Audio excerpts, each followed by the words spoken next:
There's an overturned truck right behind me. He's got lights on. I'm gonna go check on him. I can't tell if it's been there or if it just happened.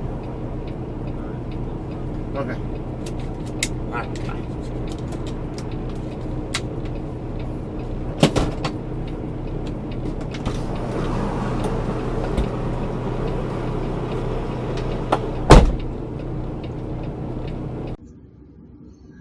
Alright, you guys, what you just saw there, of course, was a rollover accident. I just passed by it yesterday morning. This was Sunday, June 23rd.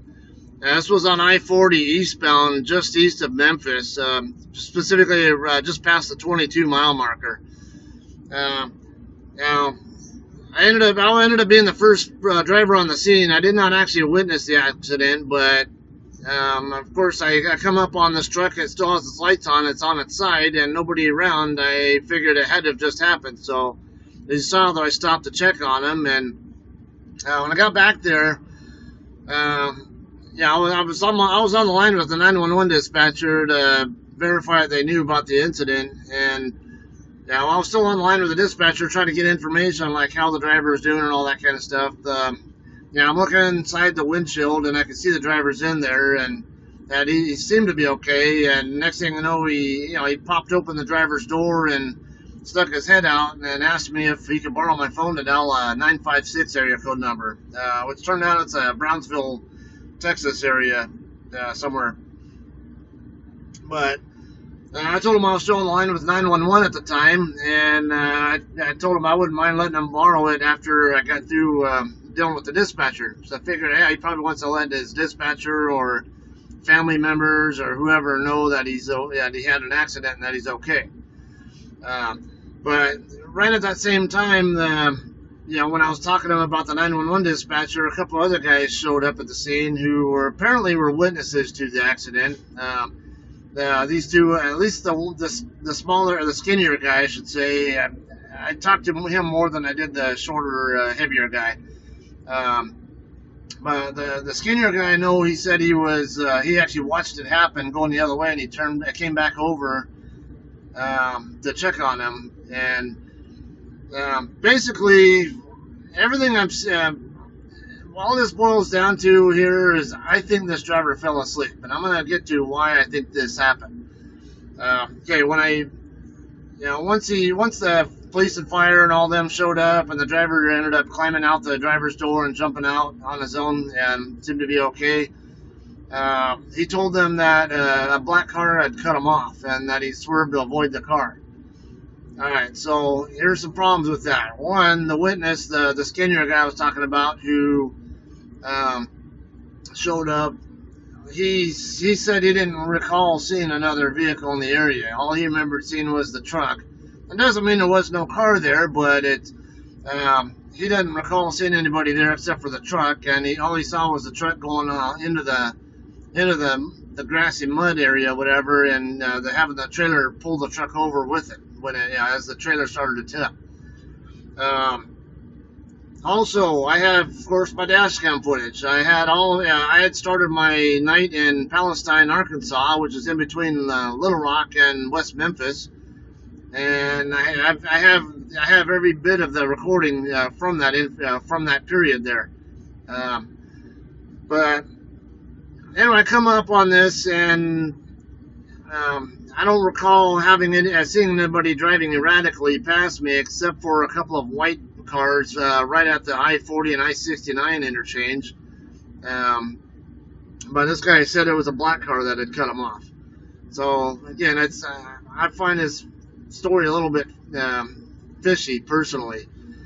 Adding to that, I eventually got to the point where after they got through, because there was a state trooper or highway patrolman, whatever they call them in Tennessee, and county sheriff deputy there on the scene, and when they both got to a point, or one of them at least got to a point where I felt like I could go up to them and tell them, hey, I'm going to my truck to look at my dashcam footage without disrupting them, I went ahead and I told the deputy about what I'd be doing. So I went back up to my truck, downloaded my dashcam footage, started reviewing it just just a little bit.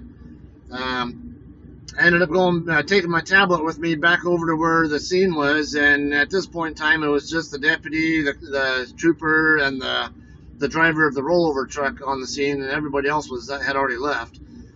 Now they were all three together, and I came up and started asking the driver, "Hey, what? You said you saw a black car?" "Yeah, that's what he said." And then I go, "Okay, well, I got dashcam footage. Maybe you can identify the car."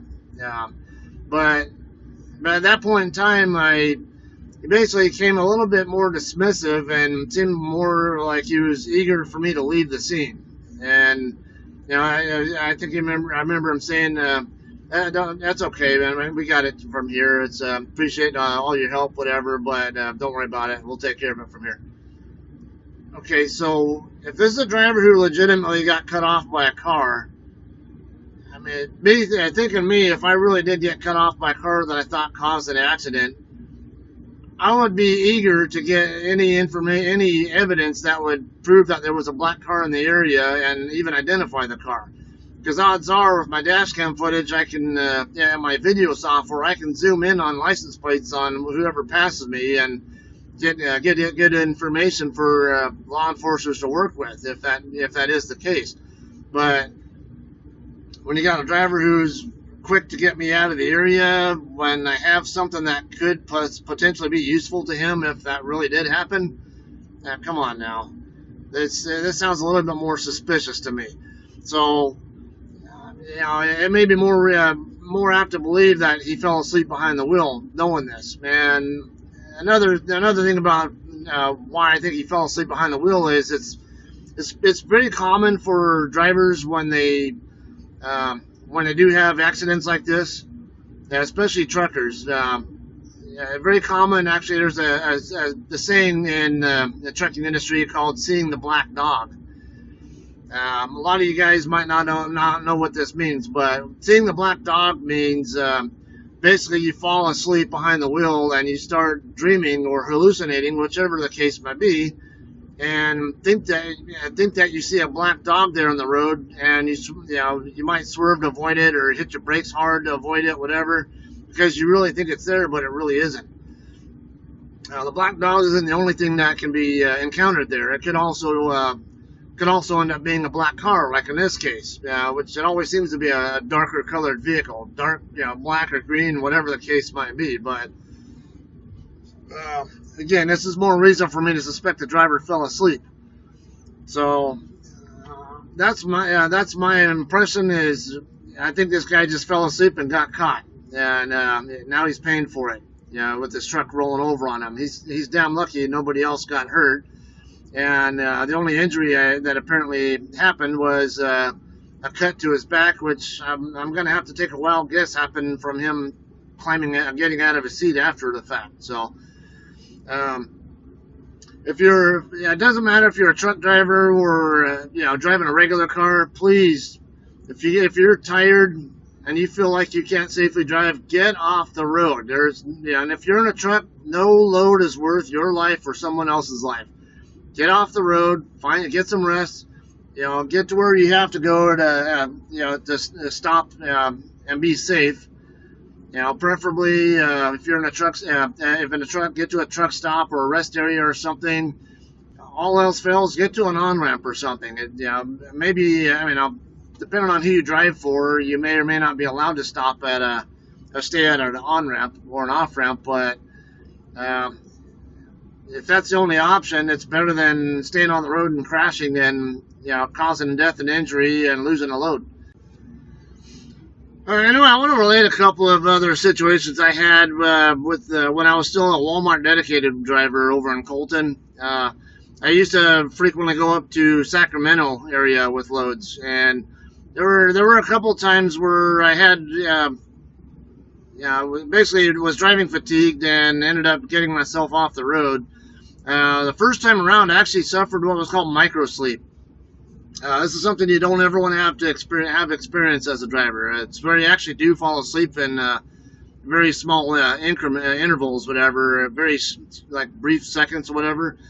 This happened to me on the westbound side of Interstate 210. I think I was west of Pasadena somewhere. I think past the 134 freeway. Yeah, I think in that section between there and I-5.